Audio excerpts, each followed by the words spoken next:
Y esta es la enseñanza de la palabra de Dios correspondiente al día del Señor, enero 19 de 2014, titulada Proyectando la Iglesia Bíblica Ríos de Gracia para el año de 2014.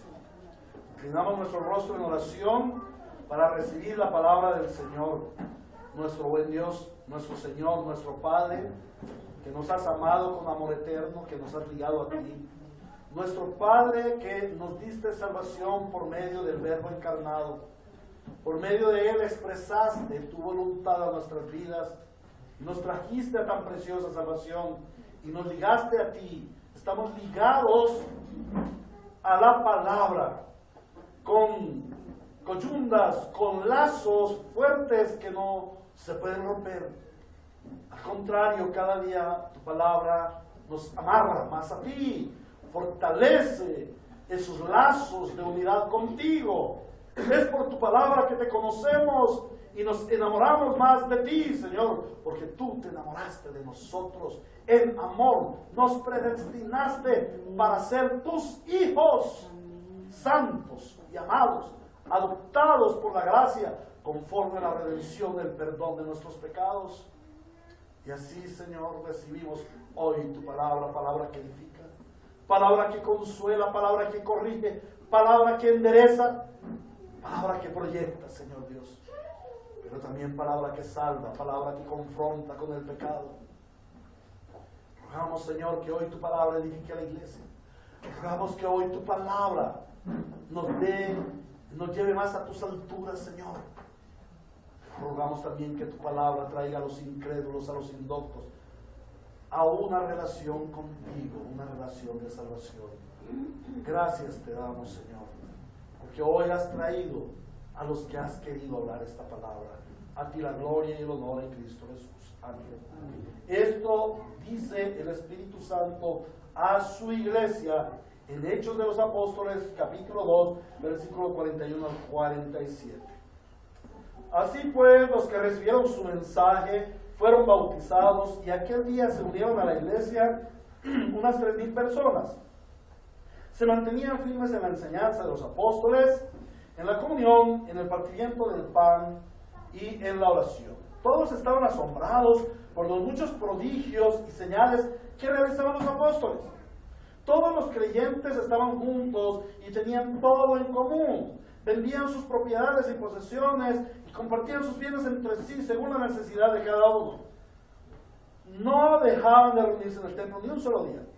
De casa en casa partían el pan y compartían la comida con alegría y generosidad, alabando a Dios y disfrutando de la estimación general del pueblo. Y cada día el Señor añadía al grupo los que iban siendo salvados. Palabra de Dios. Amén. Bueno, muy bien, mis hermanos. Este es el texto que hoy procederemos a estudiar. De manera de introducción, recordamos que al comenzar el año, es mi primer sermón del año en la iglesia. Este sermón era para haber predicado hace 8 días, pero por la gracia del Señor tuvimos esa enseñanza tan linda que nos trajo el pastor Germán, tan edificante, tan confrontadora con nuestras vidas. Entonces, por eso lo presentamos hoy en enero 19. Parece tarde, pero nunca es tarde para la palabra, hermanos. Es que estamos comenzando un nuevo año, y cuando comenzamos un nuevo año, estamos acostumbrados a hacer planes y proyectos para el resto del año. Y la gran mayoría de esos planes se centran en un cambio de actitudes, de costumbres. Algunos dicen voy a dejar de fumar, este año sí dejo de fumar, este año sí dejo de tomar trago, este año sí me voy a casar, este año sí voy a hacer tal cosa. Y los cristianos decimos, no, este año sí voy a leer toda la Biblia. Y este año sí voy a orar, y este año sí voy a hacer devocional, y este año no voy a faltar a la iglesia. Y hay una serie de compromisos, y todos esos compromisos y planes generalmente se centran en un cambio de actitudes, en un cambio de costumbres. Y los proyectos que tenemos, a veces proyectamos, bueno, este año proyecto montar mi negocio, independizarme, o este año proyecto entrar a la universidad a estudiar tal carrera, o este año mi proyecto es tal. Todos esos proyectos se dirigen a un progreso en nuestra forma de vida. Proverbios, en el capítulo 16, versículo 1 dice, el hombre propone, pero Dios es el que dispone. Y en el versículo 9 dice, el corazón del hombre traza su rumbo, pero sus pasos los dirige el Señor.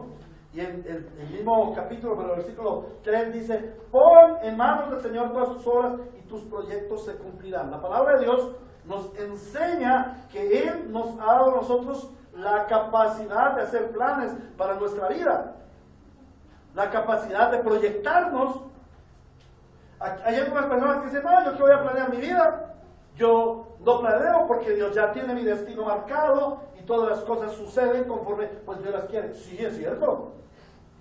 Pero eso no quiere decir que en su providencia Dios no nos permita hacer planes y que Dios no nos permita que esos planes, algunos no se cumplan, otros se cumplan a medias, otros se cumplan completamente, otros queden en la esperanza, ¿cierto?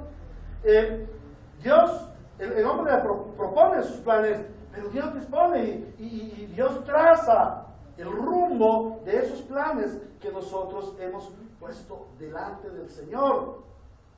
Entonces aquellas personas que dicen, no, es que todo obedece a un plan preordenado de Dios, hay un destino y estamos predestinados, entonces todo va a suceder, yo para qué hago planes, están bastante equivocados. Dentro de la teología ellos se llaman los fatalistas. Hermanos, como pueblo de fe debemos planear, debemos soñar, debemos proyectar, debemos tener esperanza, debemos progresar. Nosotros vemos la iglesia progresando desde esa primera iglesia. En el primer día de la iglesia pasaron de 120 a 3120. ¿No ese es un progreso? Eso es un progreso admirable, asombroso, porque lo dio el Señor. Pero estaba en la visión de Pedro y estaba en la visión de Juan y de los demás apóstoles esto. Sí estaba en la visión, porque porque Cristo se lo había impartido. Y Él les había dicho, sobre esta roca edificaré mi iglesia. Ellos ya tenían visión de iglesia. No sabían cómo, pero ya la tenían. Aunque a veces desmayaron en su fe, pero ya Cristo el Señor les había impartido esa visión. ¿Y a quién le dijo, sobre esta roca edificaré mi iglesia? Ajá. Ellos ya tenían la visión o no tenían la visión de Dios en su vida. Claro que la tenían. Ellos podían proyectar, soñar, tener esperanzas y progresar. Ahora, nosotros sí debemos tener planes. Esto no es malo. Alguna gente dirá, no, es malo o es bueno hacer planes. No, no es en sí no es malo hacer planes. Lo malo es no ajustar, o lo equivocado es no ajustar nuestros planes, nuestros sueños y nuestros proyectos al plan revelado de Dios. Cada plan que tú vayas a armar debes sujetarlo al plan de Dios. Debes consultar si eso corresponde al plan de Dios. Por ejemplo, yo tengo un plan de hacer un negocio. Yo quiero hacer un negocio. Porque, bueno, la economía, las finanzas, la familia está creciendo, los hijos hay que pagar la universidad. Quiero montar un negocio. Bueno, ¿y tú qué sabes hacer, Héctor? Dentro de otras cosas, yo sé preparar bebidas y cócteles. ¡Puedo montar un bar discoteca! Un momento, Héctor. Pero eso se ajusta al plan de Dios. No, no se ajusta al plan de Dios. ¿Por qué? Porque eso es una realidad, eso es pecado. Primero me conduce a mí a pecar, pero también estoy conduciendo a otros a pecar. Entonces, yo no puedo ajustar mis planes a lo que a mí me parece. No, es que yo voy a montar este negocio y Dios me va a bendecir. No, Dios no va a bendecir lo que no esté ajustado a tus planes. Hermanos, yo tengo otro plan. No voy a montar bar. Bueno, ya me doy cuenta de que es pecado. No, yo no voy a montar bar. Voy a montar un restaurante. Un buen restaurante, yo sé de restaurantes. Mire, yo preparo un sancocho delicioso. ¿Será bueno o malo para mí montar un restaurante? Muy bueno, ¿cierto? ¿Se ajusta eso al plan de Dios? ¿Le estoy dando comida a la gente? ¿Estoy prosperando en finanzas? Pues no, hermanos. Porque la palabra de Dios dice que el que trabaja en el Evangelio, viva el Evangelio. Y que el que predica, dedíquese a la predicación. Y que la iglesia lo sostenga. ¿Dice eso la Biblia? Sí. Sí, eso lo dice la Biblia. Entonces yo no estoy, desde hace muchos años el Señor nos dirigió a eso, no estoy para montar negocio. De pronto puedo asesorar a mis hijos, a un amigo, de pronto puedo invertir si tengo algún dinero y decirle, bueno, yo pongo 5 millones y tú pones otros 5, monta tú tu restaurante y de ahí miramos a ver qué ganancias hay.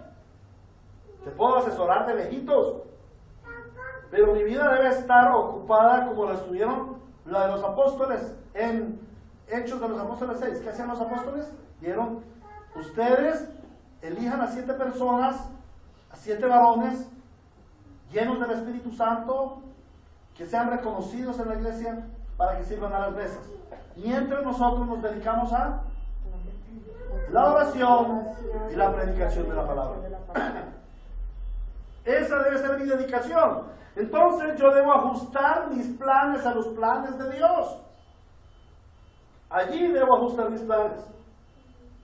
Bueno, ¿será que yo puedo? Entonces, bueno, ya que no voy a montar negocio, mi proyecto este año es ir a plantar una iglesia en Villavicencio, porque en Villavicencio hay un grupo, me han llamado, me han buscado, quieren que se les dé la doctrina, quieren que se forme una iglesia. ¿Es esto ajustado al plan de Dios?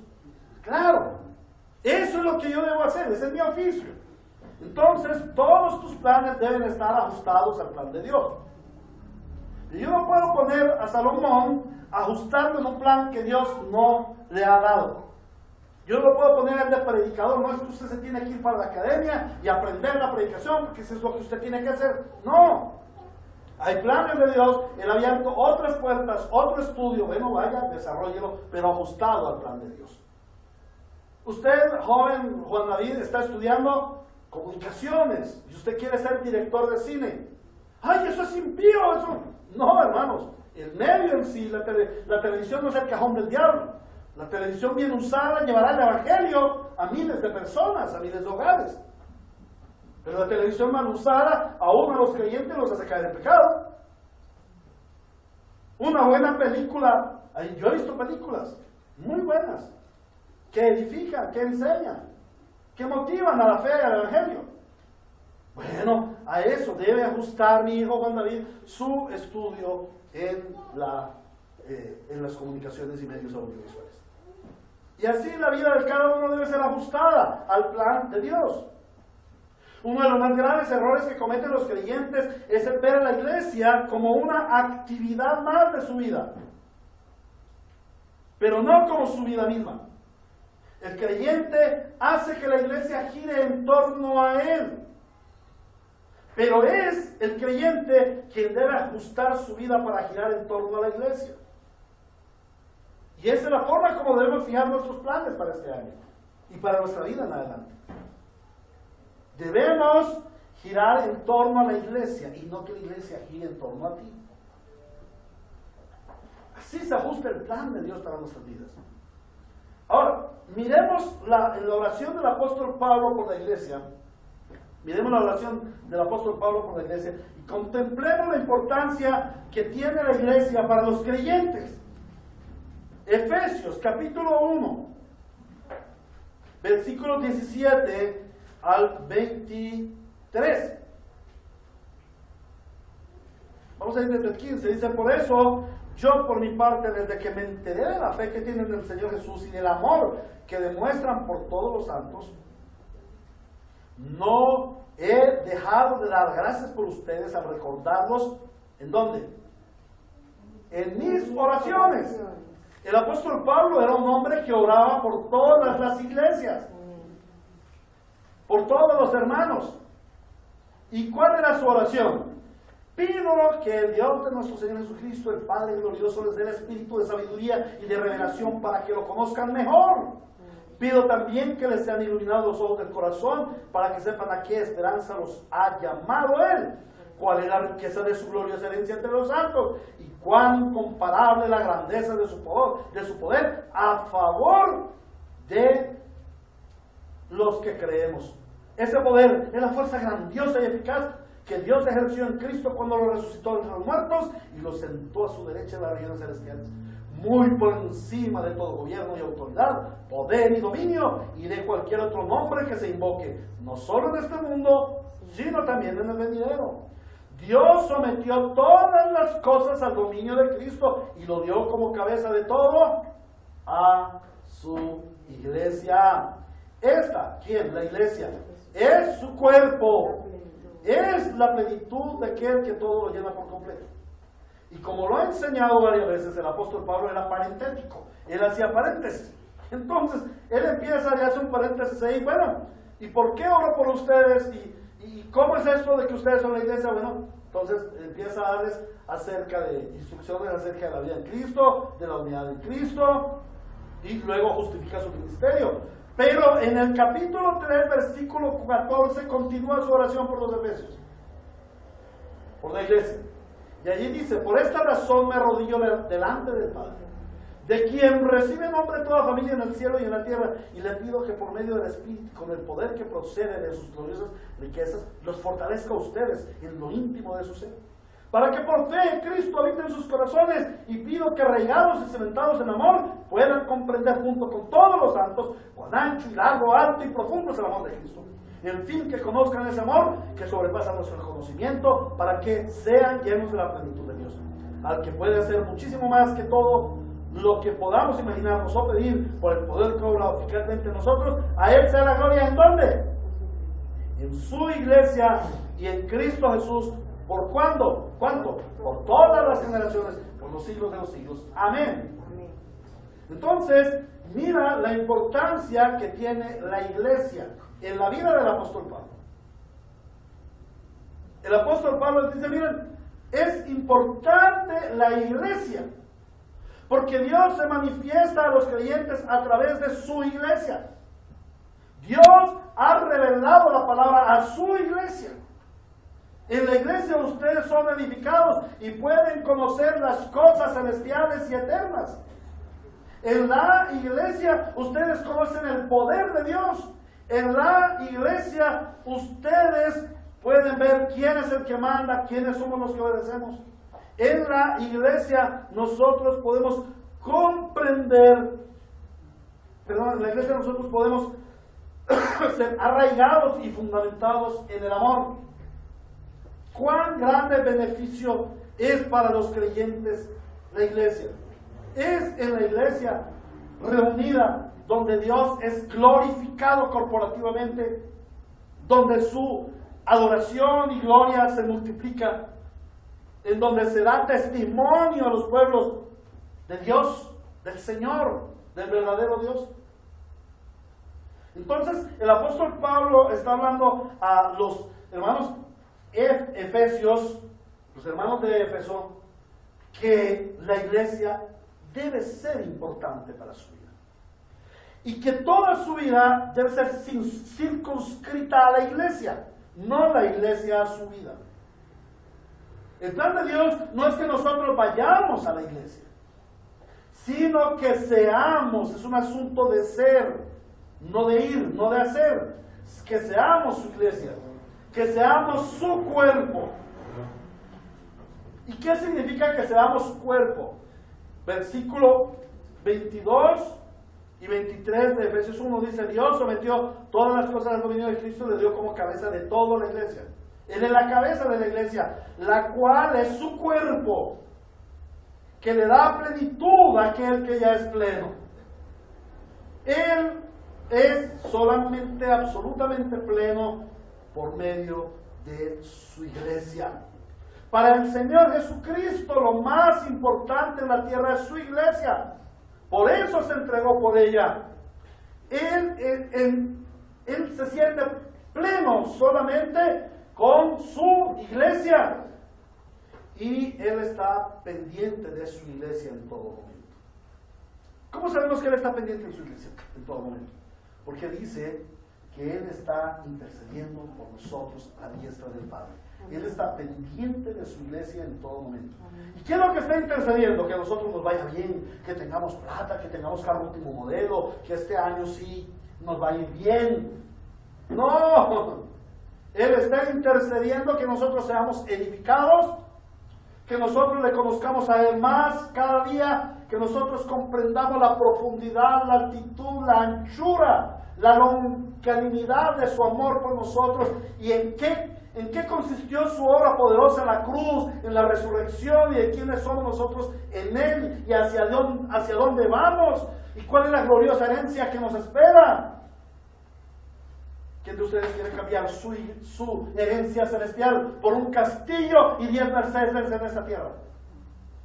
Yo no lo daría ni por todo el oro y las piedras preciosas del mundo, porque eso en el cielo será el piso y las puertas. Y si así es el piso y las puertas, ¿cómo será la gloria delante de Él? ¡Aleluya!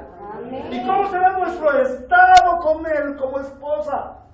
La esposa es coheredera de todas las riquezas gloriosas. Amén. ¿Qué me importan las cochinas riquezas de esta tierra, mancilladas por el pecado, contaminadas por la muerte y la maldad?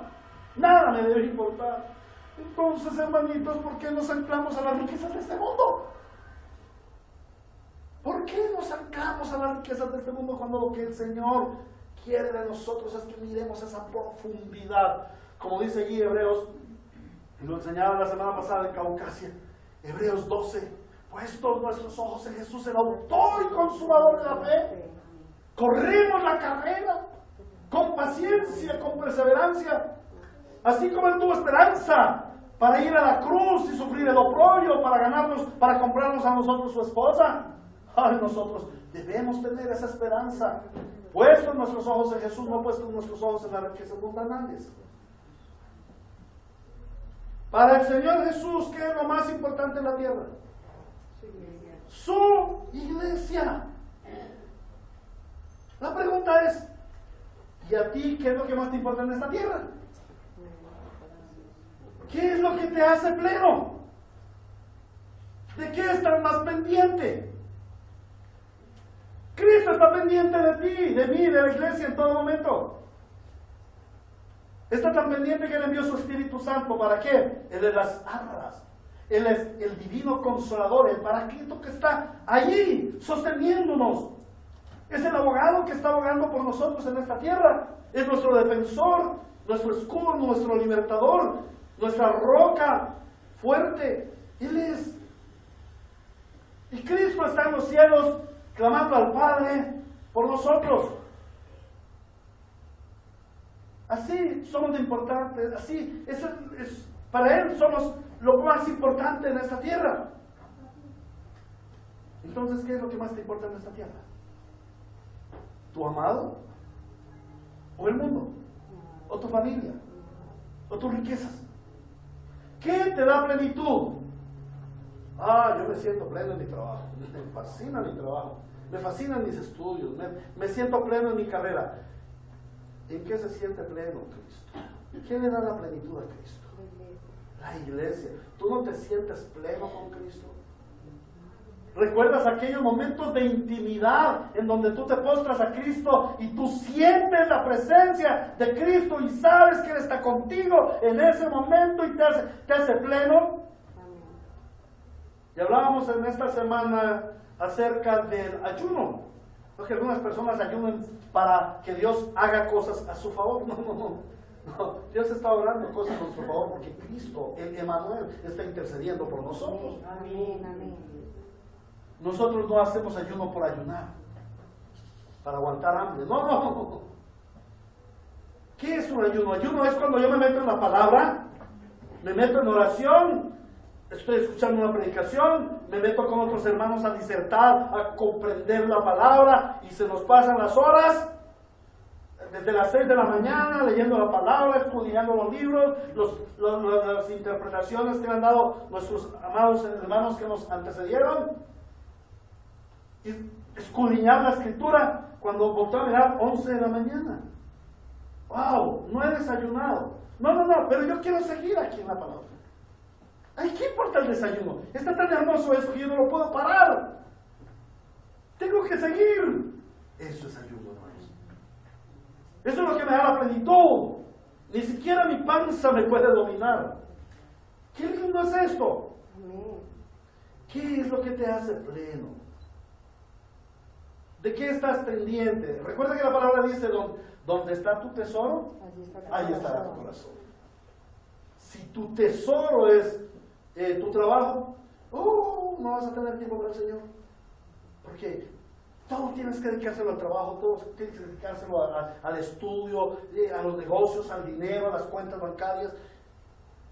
Y si es tu carro, igual, lo que sea, si son tus hijos.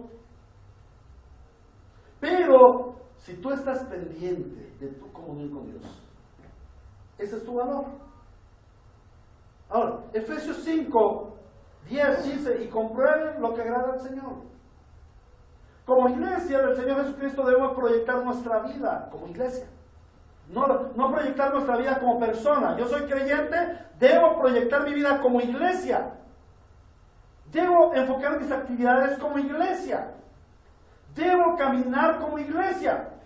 Como iglesia debemos planear nuestra vida en el año que comienza, comprobando lo que es agradable al Señor y dándole su plenitud.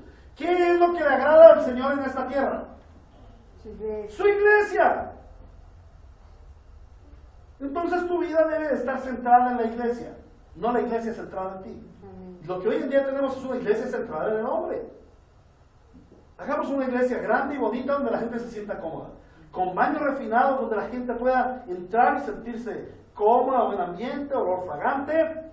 Pongámosle música en que ellos estén bien. La iglesia gira en torno de los creyentes. ¿Para qué? Para que los creyentes saquen la platica y paguen su servicio. No, la iglesia bíblica, los creyentes en la iglesia bíblica giramos alrededor de la iglesia. Hermanos, para el enero de 2015, el primer puente que hay, la iglesia reunida en Medellín, la iglesia bíblica, bautista y reformada, va a hacer una convención. Ay, hermano, pero es que en esa época son mis vacaciones.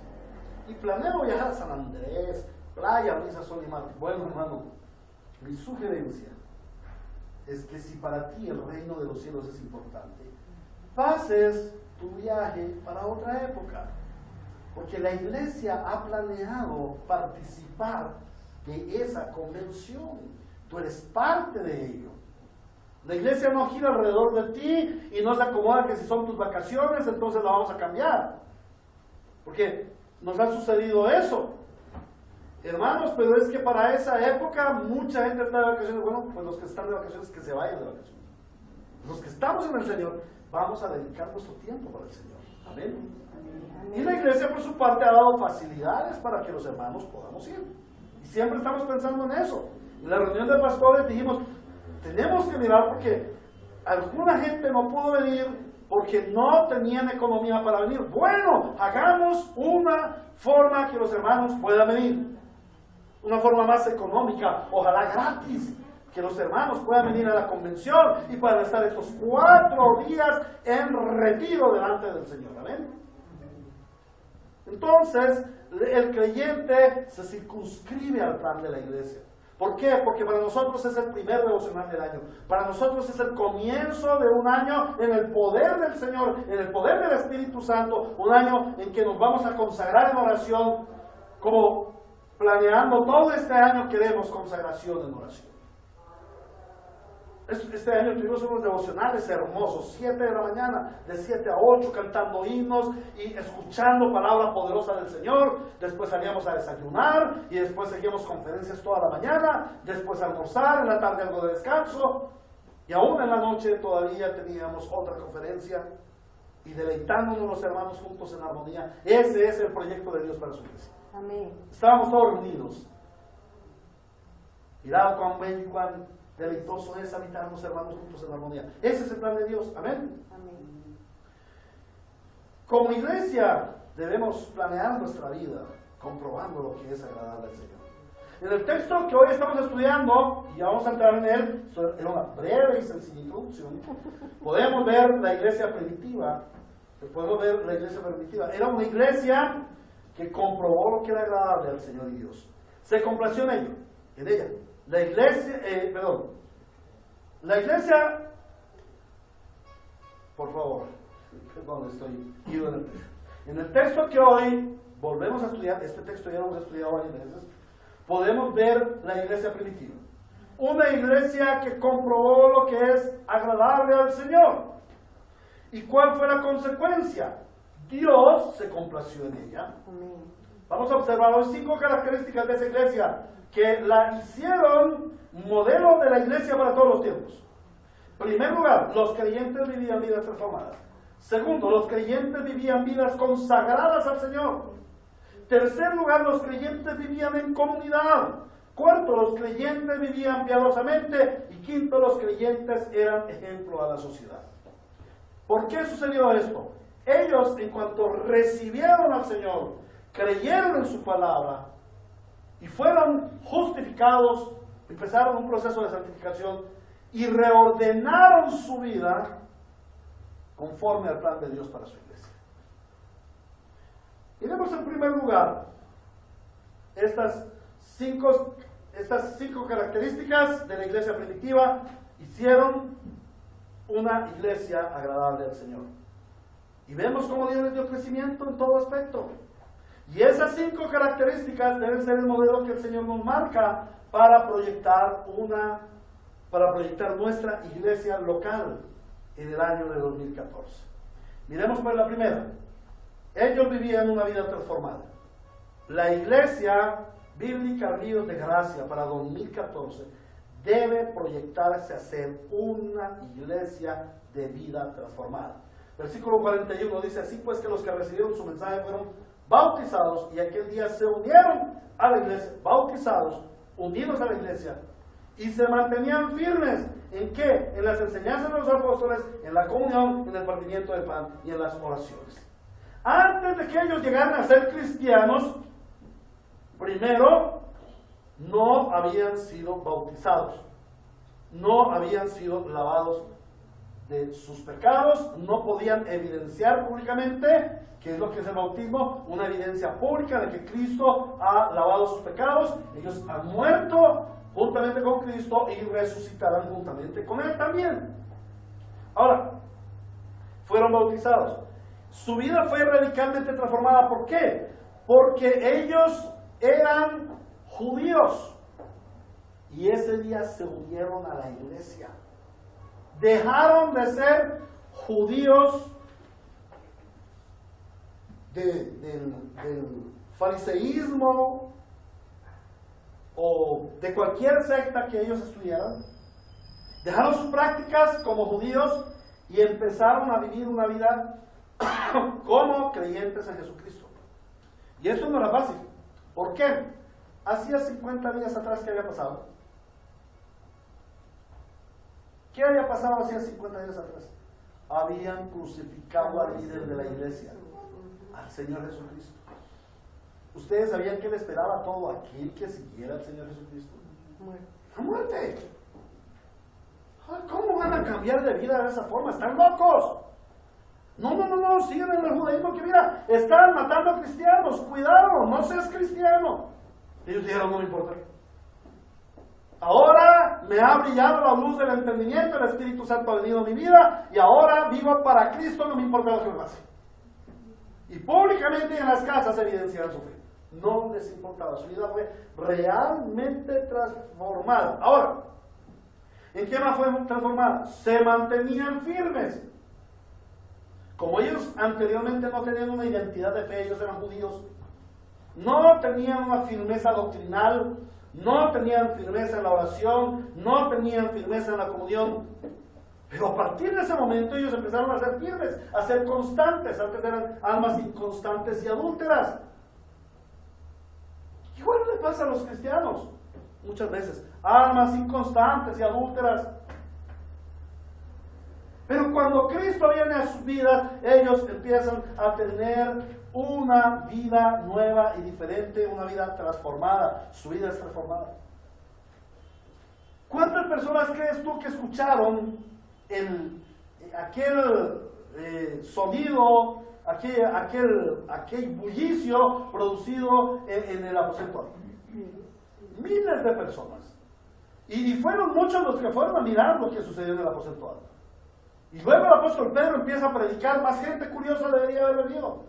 Era el día de Pentecostés, toda la gente estaba esperando cosas raras, cosas novedosas, y aparece algo, era una fiesta, a ver cuál es el bullicio allá, y se van todos para allá. Eran muchos aquellos los que estaban allí, y oyeron el mensaje, porque ahí dice, mire, en el versículo, perdón, me salí,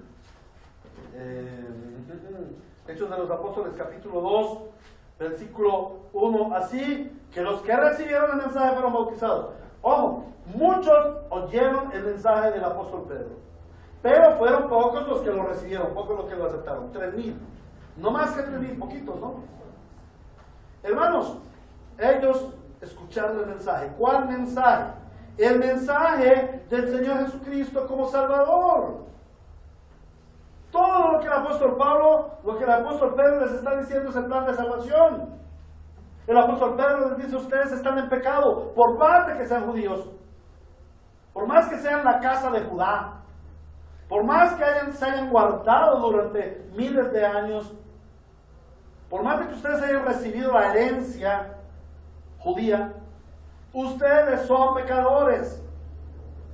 Miren, son tan pecadores que ustedes crucificaron al santo, al justo. Ustedes asesinaron a uno que era justo, le hicieron 7 juicios injustos. Mire, Pilatos mismo dijo que en él no hallaba pecado. Pero ustedes lo mal acusaron. ¿Qué es eso? Eso es pecado. Ustedes son pecadores, deben arrepentirse. Y en Cristo hay oportunidad de arrepentimiento. Amén.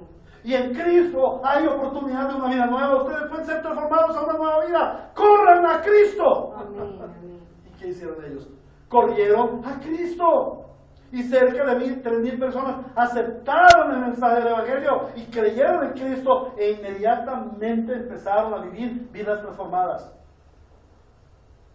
En cuanto a aquellos creyentes judíos empezaron en el Evangelio, empezaron también a reflejar a Cristo en sus vidas. En cuanto ellos fueron salvados, dieron evidencia de salvación, vivían como salvados. La pregunta es: ¿cuántos de nosotros aquí vivimos como salvados? Nuestra vida es una vida coherente con lo que decimos. Nosotros somos salvados, pero ¿vivimos como salvados? Ellos se arrepintieron, ellos abandonaron su vida vieja viciada por el pecado y comenzaron a vivir en una vida nueva.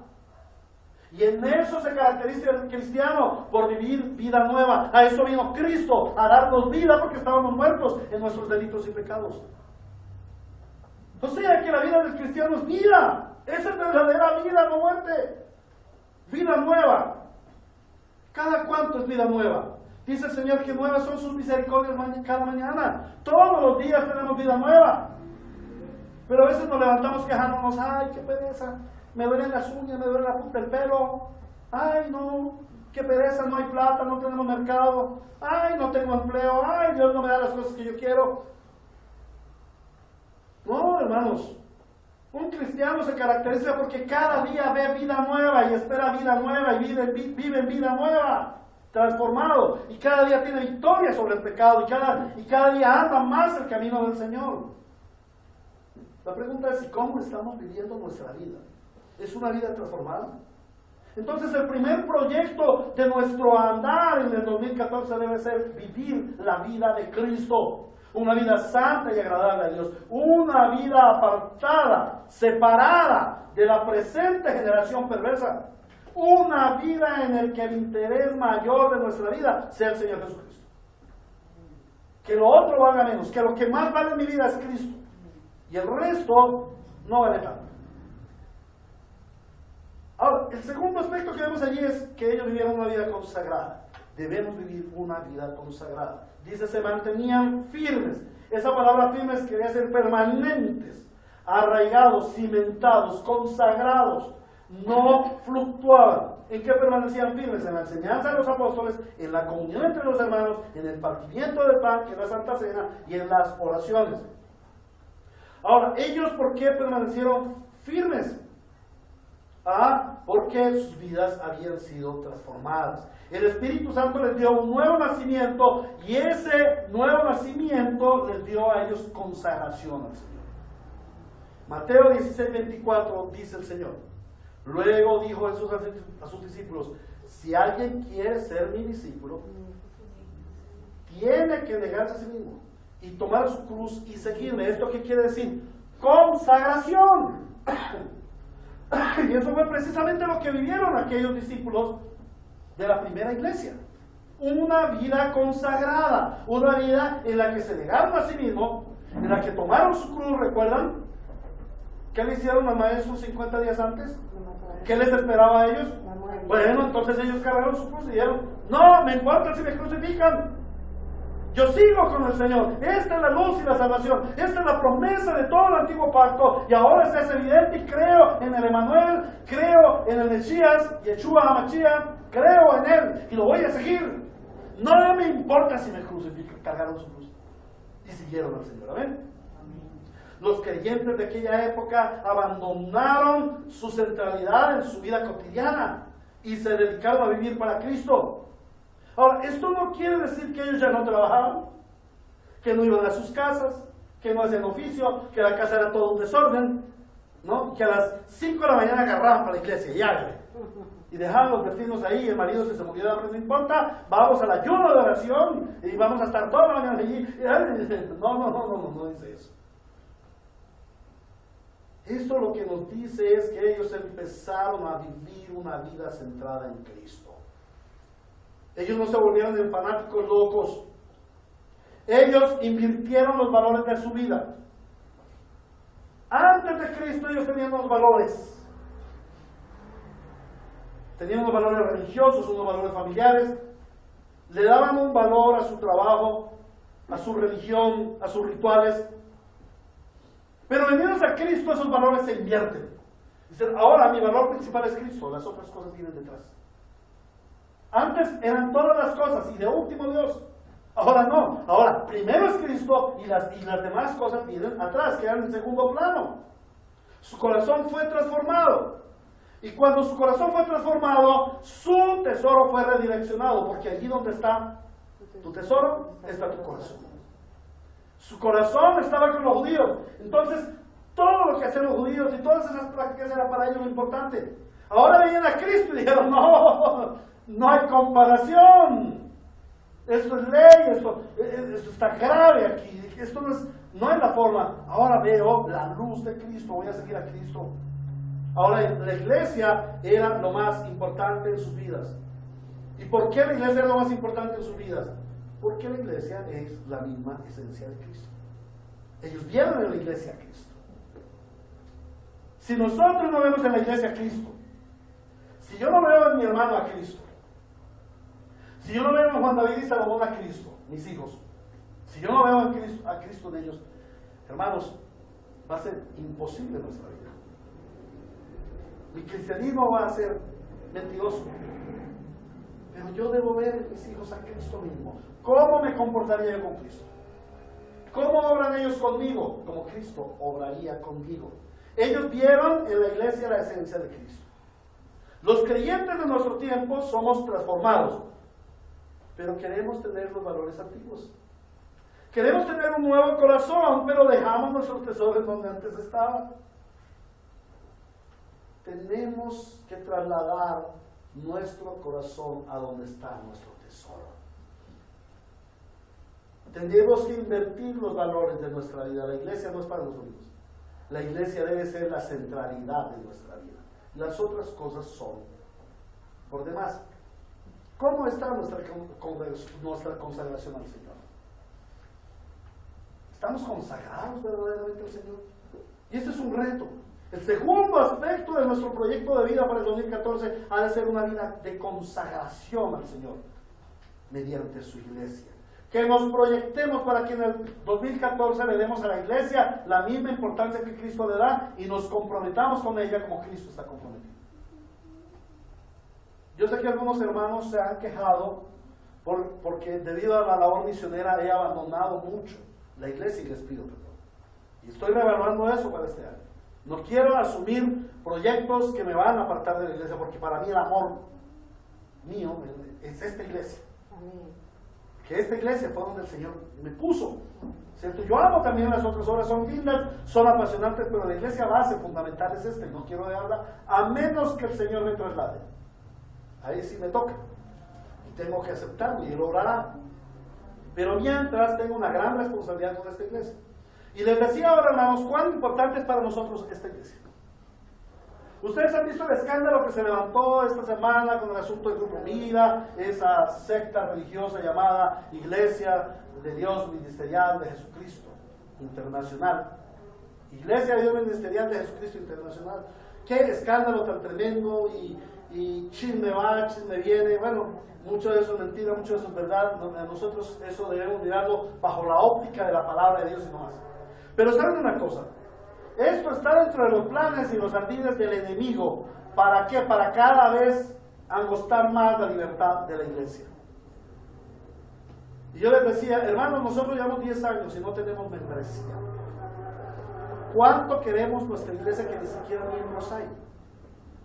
A Fuerza Lidia se eligió un pastor, porque por la gracia del Señor nos condujo a eso, para que la iglesia tuviera un pastor en propiedad. Pero hermanos, es necesario que nosotros tengamos membresía, que tomemos nuestra personería jurídica. Es urgente, hermanos, porque estas cosas, debido a esos escándalos, ahora van a venir investigaciones, van a encontrar iglesias que de verdad están haciendo lavado de activos, iglesias que de verdad están robando a la gente, que de verdad están teniendo propiedades que no pagan impuestos y todo esto. ¿Y qué va a suceder? Todas las iglesias son malas. Todas las iglesias son ladrones, todos los pastores son peores, todo está mal, hay que reorganizar a la iglesia. Y en esa reorganización, y en ese apretón, hasta su pastor puede resultar en la cárcel. ¿Por qué? Por tener una iglesia piratina. Y algunos hermanos del mismo orden van a decir, mira, allá hay una iglesia. Y muchos impíos van a decir, y los católicos van a decir, mire, cierren esa iglesia es una iglesia de garaje, esa iglesia es una iglesia pirata, ese es un pastor falso. Y vienen aquí, bueno, ¿y ustedes qué? ¿Dónde están sus libros de contabilidad? No, unos libritos que ya aquí les mandan. Entonces, ¿cómo es que manejan ustedes las cosas aquí? Este señor está haciendo captación de dineros. ¿Quién dice que ese señor no recibe 10,000 millones de pesos de un mafioso? ¿Sí? No, pero mire el carrito que él tiene, mire dónde él vive. No, el tipo es de bajo perfil. Averigüenle los dineros que él tiene, las consignaciones que él ha hecho, qué hace la plata, pero mientras tanto metámoslo a la cárcel, si quieren unos 5 añitos. ¿Por qué? Por no tener ordenadas las cosas. ¿Cuánto nos importa a nosotros nuestra iglesia? Que en este año nos importe la iglesia de tal forma que lo vamos a organizar como iglesia. Pongámonos esa meta, hermanos. ¿Amén? Hermanos, que nos proyectemos para que en el 2014 nosotros le demos a la iglesia la misma importancia que Cristo le da, y que nos comprometamos con la iglesia como Cristo está comprometido. ¿Amén? Mira, la comparación que estamos haciendo es una comparación bíblica. No es como el pastor se comprometió con la iglesia, no es como algunos hermanos se han comprometido. No, es como Cristo se ha comprometido con la iglesia. Él demanda que nosotros nos comprometamos con su iglesia. Amén. No es si queremos, Él lo dice en su palabra. Nuestra iglesia debe ser de compromiso, hermanos. Hace unos días se preguntaba a algunas personas, ¿y usted por qué asiste a una iglesia? Porque yo entro allá y a nadie le importa. Nadie me pregunta sobre mi vida. No saben si yo peco o no peco, si soy creyente o no soy creyente, pero yo me siento bien de ir allá. Nadie me molesta la vida, yo vivo una religiosidad como a mí me gusta. Bueno, esta iglesia no es así. Nosotros vivimos la religión que la palabra nos dice. La religión conforme Cristo nos lo ha ordenado. Bueno, estamos lenteros. Vamos con el tercer aspecto. Este tercer aspecto es que ellos vivían una vida en comunidad. Nosotros como iglesia hemos vivido una vida en comunidad. Todos los creyentes estaban juntos y tenían todo en común, dice el versículo 44. 45, vendían sus propiedades y posesiones y compartían sus bienes entre sí según la necesidad de cada uno. No dejaban de reunirse en el templo ni un solo día. De casa en casa partían el pan y compartían la comida con alegría y generosidad, alabando a Dios juntos. Una de las razones por las que la iglesia permanecía firme ante los ataques del enemigo de la religión judía, de los romanos, es que permanecían unidos. ante todo tenían una fe común, y eso les condujo a tener actitudes de unidad y de solidaridad. Todos se consideraban de igual valor y ninguno pretendía ser más que otros. Muy al contrario, todos querían tener un mismo estatus. Una de las aspiraciones de aquellos primeros cristianos fue la de abolir la pobreza en medio de ellos por medio de la ayuda mutua y voluntaria. Y yo quiero mirar aquí, dice, vendían sus propiedades y posesiones. ¿Qué hacían ellos? Vendían. ¿Y por qué vendían sus propiedades y sus posesiones? ¿Porque el apóstol les decía? ¿Porque los pastores los obligaban? No, hermanos. De su propia voluntad veían la necesidad de nosotros y decían, vamos a vender esto y vamos a colaborar con nuestra comunidad. Porque a ellos les recordaba el cajal del desierto. ¿Cuántos pobres habían en el desierto? Ni uno. Todos tenían todo lo suficiente en todo para abundar en toda buena obra. Cuando dijeron, bueno, vamos a hacer un ídolo, ¿qué hicieron ellos? Todo el mundo se despojó de sus joyas, de su oro. ¿Eso qué quería decir? Que eran pobres. Que no, era gente adinerada. Y todos tenían en común las cosas. ¿A quién le caía el maná? ¿A los pobres o a los ricos? No, a todos. ¿Para quién hubo codornices? Para todos. ¿Para quién brotó el agua? Para todos. Y ellos, ese es el proyecto de la iglesia del Señor. Por eso somos un solo cuerpo, una sola unidad, una sola iglesia, una sola esposa de Cristo. Equidad, igualdad, unidad. Cada uno con sus diferencias con los otros, pero había una unidad. Su ayuda era mutua y voluntaria. Y dicen, y compartían sus bienes entre sí según la necesidad de cada uno. No soportaban ver hermanos pobres y necesitados en la congregación. Pero no solamente en la parte económica, en la parte espiritual, en las necesidades de oración. No había pobreza de ningún tipo, ni espiritual ni física en esa iglesia.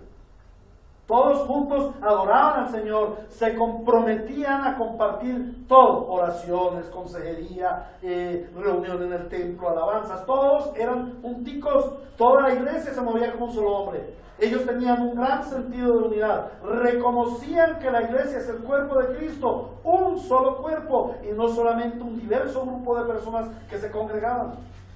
A diferencia de la iglesia de nuestros tiempos, en que la iglesia es individual. Cada uno quiere vivir su vida independiente de los demás. No le importa a los demás cómo están viviendo. Este no es el modelo. Efesios 4, versículos 3 al 6. Efesios 4, 3 al 6. Nos habla de esta unidad.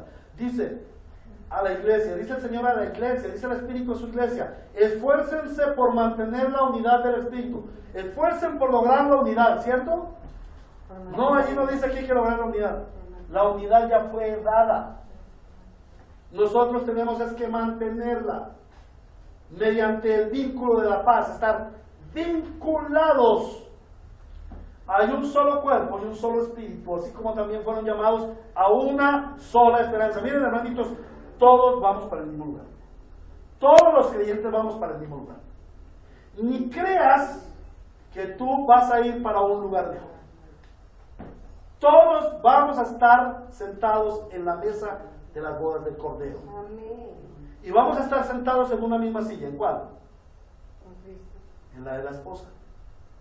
En la de la esposa. Nadie va a tener silla de sacerdote, ni de rey. No, allí todos vamos a ser esposas, sierva del Señor, siervos del Señor. Entonces, ¿por qué queremos posiciones en esta tierra?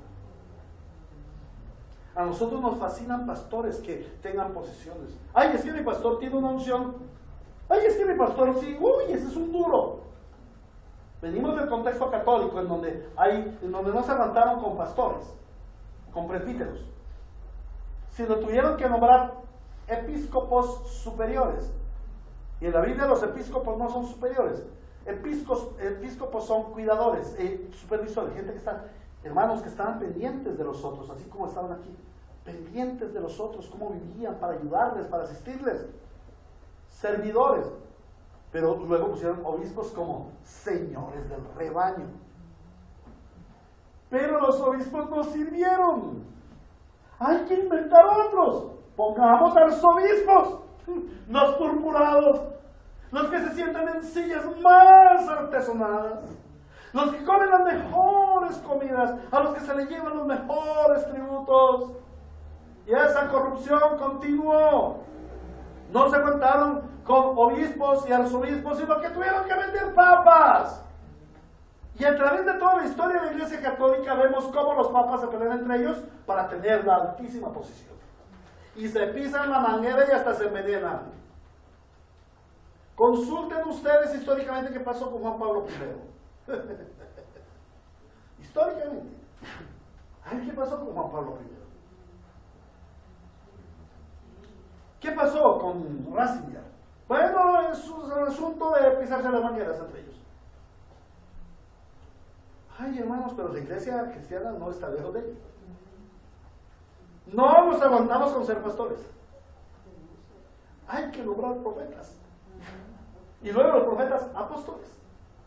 Y luego de los apóstoles, los patriarcas. Y luego de los patriarcas vendrán los querubines. Y cada vez va a haber uno superior. No, en la iglesia primitiva no había esas posiciones, todos éramos iguales. Por eso, amados hermanos, en esta iglesia tenemos una igualdad. Ustedes son mis jefes y yo soy su siervo. Pero yo soy su siervo, sin embargo también soy su supervisor, su pastor. Tengo autoridad espiritual, pero no para maldecirles ni para sacarles su plática, sino para bendecirles, para dirigirles a toda la verdad, para enseñarles la palabra. Porque Dios me dio esa oportunidad y ese privilegio de poder estudiar mientras ustedes trabajan para que yo también les enseñe. Mi trabajo es aprender para enseñarle el cuerpo de Cristo. Amén. Pero aquí no hay un pastor que es principal que nosotros, al contrario, estamos buscando un consiervo para que trabaje junto a mí, un hermano en igualdad, como lo aprendíamos en la convención. Hermanos, en pluralidad, con igualdad, con respeto. Hermanos, ¿cómo estamos viviendo nuestra vida de comunidad? Que un proyecto, que el tercer proyecto como iglesia para este año, que tu tercer proyecto como iglesia sea el de mantener la unidad entre los hermanos, de buscar el fueguito. Ay, hermano, no, es que la iglesia está muy fría. Les voy a decir por qué está fría.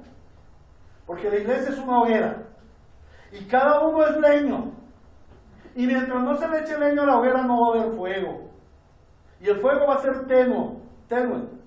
Y va a ser ya un tizoncito. Afortunadamente el Señor dice que Él no apaga el pabilo que humea. Amén. Si así fuera, hermanos, pailos. Pero entonces, ¿qué vamos a hacer, hermanos? Que este año yo sea un leño que se añade al fuego y que ese fuego se avive. Amén. Y que ese fuego alumbre, y que ese fuego caliente, pero que ese fuego también queme mis pasiones, queme mis pecados.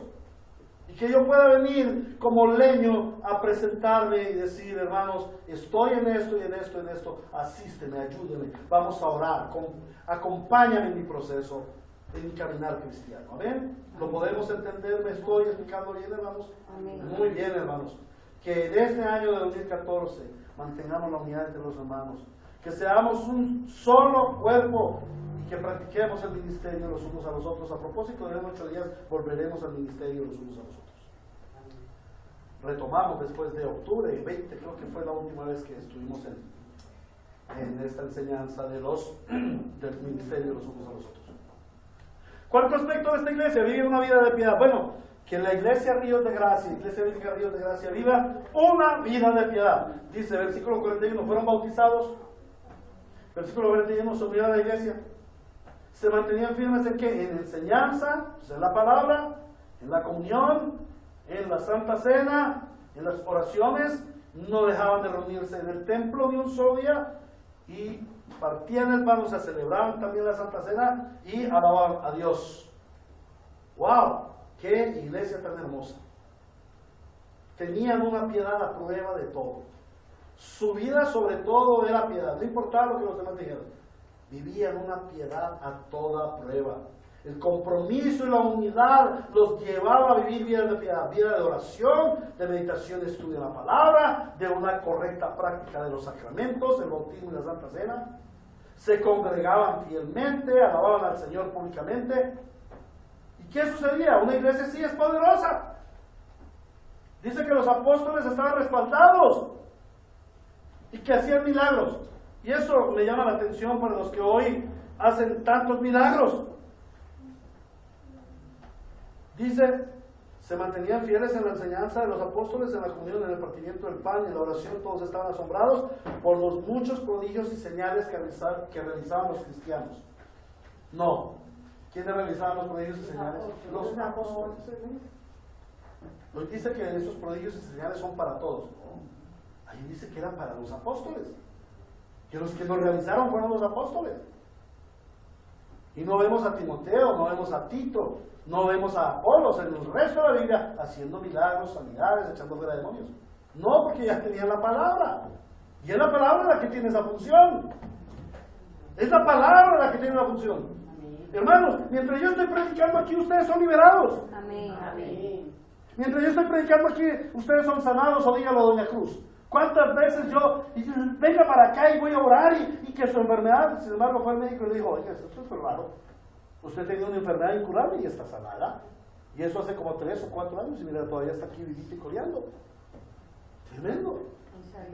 ¿Cuántas veces ustedes o nosotros hemos sido sanados de enfermedades? Porque dice, las señales seguirán a los que creen.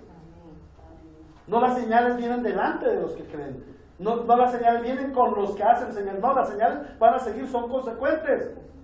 Yo vengo y leo la palabra y la palabra se encarga de hacer en sus vidas las señales. De demostrar que verdaderamente la palabra de Dios, porque la palabra de Dios es poderosa, es viva y eficaz y es cortante. Y te limpia, y te transforma, y te edifica, y te sostiene y te mantiene. Amén. Y te da esperanza. Amén. O si no, cuán desgraciada sería nuestra vida. ¿Qué sería de nosotros sin la palabra? Entonces esa iglesia era poderosa. Y los apóstoles estaban respaldados. ¿Por qué estaban respaldados? Porque los hermanos los seguían para todas partes. Los hermanos oraban por ellos. Los hermanos oraban con ellos. Los hermanos predicaban el evangelio parejo con ellos. O aún en las casas hacían visitas. Y la iglesia cada día crecía y crecía y crecía. Se dice que entre Hechos de los Apóstoles 1 y 5, la iglesia creció de 120 a 20,000 personas. A 20,000 personas en solo Jerusalén. ¿Por qué? Porque la gente veía la gloria de Dios y la gente se asombraban del gran avance y crecimiento que tenía la iglesia. Avance, edificación de los hermanos. Ya no eran como antes eran, ahora los hermanos eran edificados, eran personas diferentes. La pregunta es, ¿y cómo está nuestra vida de devoción personal y corporativa? ¿Cómo está nuestra piedad? ¿Cómo está nuestra oración? Los miércoles nos reunimos aquí, 6 hermanitos sencillos a orar. ¿Y dónde estamos nosotros? Bueno, nosotros algunos tendrán que trabajar, también oramos por ustedes, no crean que no. Dan fe los que han asistido, pero vengan a orar, hermanos. Que nuestro proyecto de vida para el 2014 contenga una alta dosis de piedad. Antes de vacaciones, antes de negocio, antes de mucha plata, antes de universidad y todas estas cosas, pongan una alta dosis de piedad en su proyecto. Proyéctate que 2014 tu vida de piedad va a ser radicalmente transformada. Y eso comienza por estos hechos. Quiero orar más. Quiero leer más. Quiero buscar más la palabra. Quiero orar más en todo tiempo, a toda hora. Señor, quiero orar a ti, quiero orar. Quiero que se cumpla en mí el Salmo 27, 4. Una sola cosa pido y está de mano del Señor. Hoy está de todo momento en los atrios de su casa. ¿Lo ven? Quinto y final. ellos tenían una vida ejemplar. Dice, todos estaban asombrados por los muchos prodigios y señales que realizaban los apóstoles. Versículo 43. Versículo 47. Alabando a Dios y disfrutando de la estimación general del pueblo. Oiga, eran estimados por la gente. Y cada día el Señor añadía al grupo los que iban siendo salvos. Esta nueva comunidad de judíos creyentes en Jesucristo desató un gran alboroto en la ciudad de Jerusalén. Impactó a toda la sociedad en que ellos vivían. La gente se asombró porque podían ver en ellos el reflejo mismo de Cristo. Ellos eran como Cristo, vivían como Cristo, hablaban como Cristo, manifestaban poder como Cristo, eran compasivos como Cristo, en fin, eran el cuerpo de Cristo y la acción de Cristo. Las gentes tenían razón de estar asombradas. Había un gran asombro en Jerusalén. Les voy a decir por qué. Y yo me asombré cuando el Señor me iluminó de esto. Miren, hacía 50 días habían crucificado a un Cristo. Lo mataron para acabar con Cristo. 50 días después, y ahí en adelante, eran 3.120 Cristos caminando por Jerusalén. ¿Qué pasó? ¿No lo matamos? ¿No lo crucificamos? ¿Cómo es que ahora andan 3.120 por Jerusalén? Hagan 3.120 cruces para matarlos. ¡Wow! Esa es la obra de Cristo. Que tú seas un Cristo andante en esta tierra de Medellín. Amén. Amén. Los creyentes, tanto en grupo como individualmente, estaban dando evidencias de su fe en Cristo. Vivían vidas coherentes a su predicación. Vivían una vida de adoración a Dios, una vida de comunidad, una vida de consagración a la iglesia, una vida de respeto y servicio a la gente, una vida de evangelismo a la comunidad. Estas características daban a la gente seguridad de que el nuevo mover religioso era verdaderamente venido de Dios, de que por la calle ya no andaba un Cristo, sino 3.120, 5.200, 7.800, 30.900 Cristos cada vez. ¿Cuántos Cristos de esta iglesia estamos andando por Medellín? Los santos creyentes estamos llamados a tener la acción de Cristo en la tierra. Los santos creyentes estamos llamados a vivir una vida diferente a la gente del mundo. Somos ejemplares, somos luz y sal. Y no somos luz y sal porque hacemos cosas buenas y bonitas. Somos luz y sal porque somos hijos de Dios, hijos de luz. Y no tenemos que esforzarnos para darle a la gente ejemplo de virtud, sino que nuestra naturaleza es la virtud. Somos el reflejo de Cristo a las gentes. Somos la presencia de Cristo en el mundo. Somos la acción de Cristo. Tu vecino, tu vecina, aún tu enemigo tiene que acercarse a ti y preguntarte qué es lo que tú tienes. Y decirte, por favor, ayúdame a orar por alguien.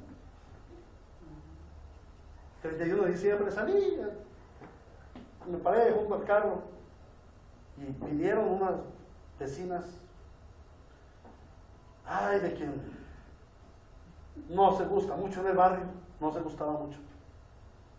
Y vinieron, don Héctor, ¿cómo está? Es que venimos a saludarlo y a darle las gracias. Pero porque, ay no, es que el otro día yo pedí oración, usted oró, mi mamá está bien. ¿Sabe una cosa? Ahora somos cristianos. Y mi hijo es cristiano. Bueno, que están reuniéndose en otra congregación, vaya Dios y sepa a dónde los puso. No es mi problema. Lo importante es que haya testimonio de Cristo en mi casa, en mi familia, en la gente que yo vivo. ¿Qué tipo de ejemplo somos a nuestra familia, a nuestros amigos, a nuestros vecinos? Que nuestro proyecto de vida para 2014 contemplemos el ser ejemplares, que seamos luz en medio de las tinieblas, sal en medio de la corrupción, paz en medio del conflicto, esperanza en medio del caos. Que en el 2014 seamos Cristo mismo caminando por las calles de Medellín y Cristo mismo actuando en las gentes de Medellín. Que la gente se pueda acercar a ti sin temor religioso, sino que vean en ti el amor de Cristo. Amén. El comienzo de un año, como les decía al principio, es propicio para planear nuestra vida. Y debemos hacerlo. Proverbios 29:18 dice: donde no hay visión, el pueblo se extravía. Dichosos los que son obedientes a su palabra. Como cristianos, hoy estamos llamados a hacer planes, pero debemos sujetar nuestros planes al proyecto de vida que es Cristo el Señor. Y el proyecto de vida de Cristo el Señor para los creyentes en la iglesia. No hay otro plan, no hay plan B. Una vida sin Cristo es una vida sin propósito, una vida sin iglesia es una vida fuera de línea. Una vida sin Cristo es una vida sin sentido, una vida sin la iglesia es una vida sin sentido. Lo peor del caso es que hay un terrible final. Por ello hoy Dios nos hace un llamado a centrar nuestra vida en Cristo en este año nuevo. A que giremos en torno de Cristo en su iglesia. Y hoy quiero hacer un llamado especial a aquellos que aún no han rendido su vida al Señor Jesucristo. Quiero decirles, ustedes no son iglesia, no forman parte del cuerpo de Cristo.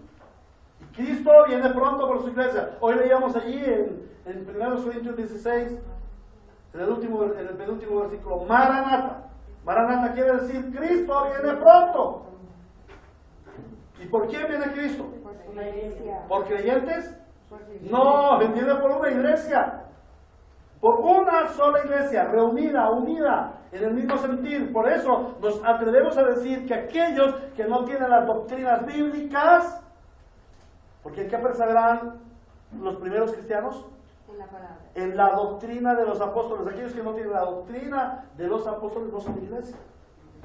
Y muy seguramente no se van a ir con Cristo cuando Cristo vuelva por su iglesia. Porque Él va a llevarse a su iglesia redimida y se la va a llevar a la gloria por la eternidad. Amén.